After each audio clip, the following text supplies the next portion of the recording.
Hello and welcome back to my blog.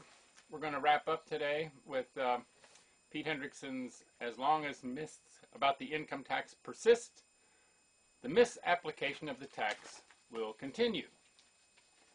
It's not like they don't try to misapply it. They certainly do.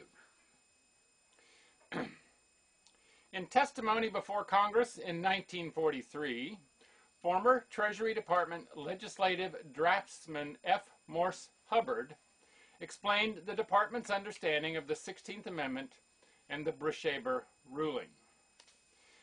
Quote, the amendment made it possible to bring investment income within the scope of the general income tax law, but did not change the character of the tax. It is still fundamentally an excise or duty with respect to the privilege of carrying on any activity or owning any property which produces income. End quote. In 1988, the Supreme Court again reiterates that the 16th Amendment doesn't allow the application of the tax to anything not already properly subject to it before the amendment was ever adopted.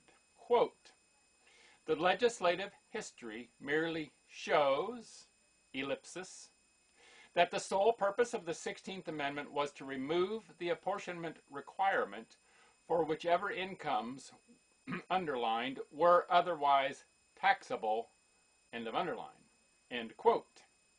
South Carolina v. Baker, 485 U.S., 505, 1988.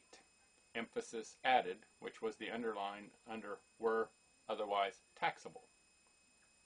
In sum, what is lawfully taxed today as, quote, income, end quote, is what was taxed prior to the 16th Amendment as, quote, income, end quote, with the sole exception of qualifying dividends and rents. This, quote, income, end quote, has always been taxed without apportionment because it is not, quote, all that comes in, end quote, but is only a specialized subclass of receipts of the kind amenable to an excise. Such receipts are those produced by the exercise of privilege. Quote, ellipsis. The requirement to pay excise taxes involves the exercise of privilege, end quote. Flint v. Stone Tracy Company, 220 U.S. 107 from 1911.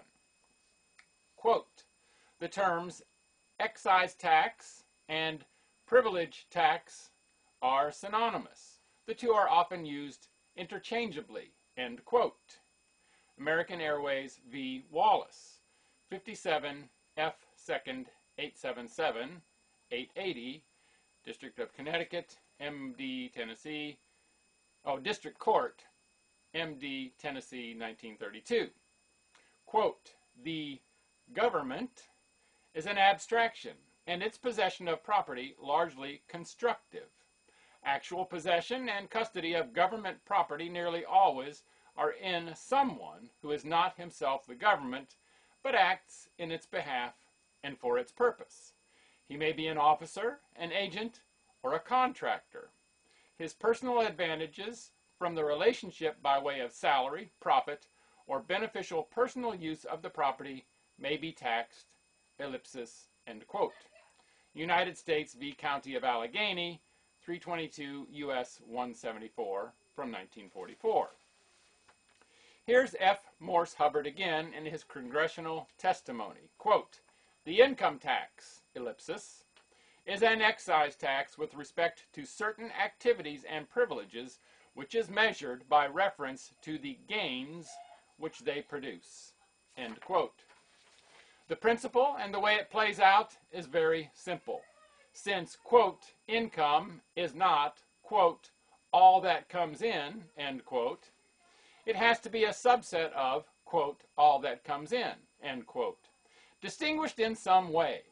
For the government to be able to charge a fee, tax, for doing what produces that subset, such things have to be done by permission of the government.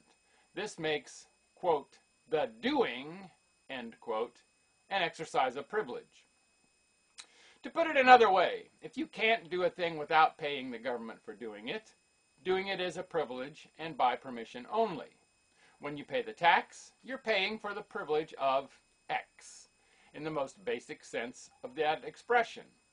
The reciprocal, of course, is that such a tax can't apply to things for which you don't need government permission, like trading your labor for work with anyone except the feds, or engaging in any other economic activity not involving federal stuff.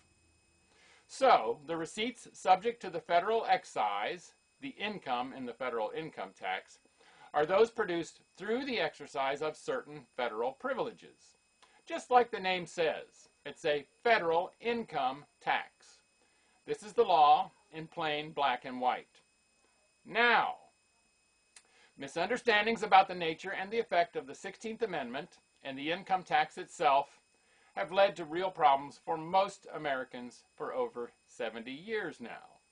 A lot of money and power has gone from its rightful owners into the hands of an ever fatter and sassier political class and its clients and cronies just because of those misunderstandings. Because of those misunderstandings, the state has grown big and rich and dangerous. The people have grown small and poor and intimidated.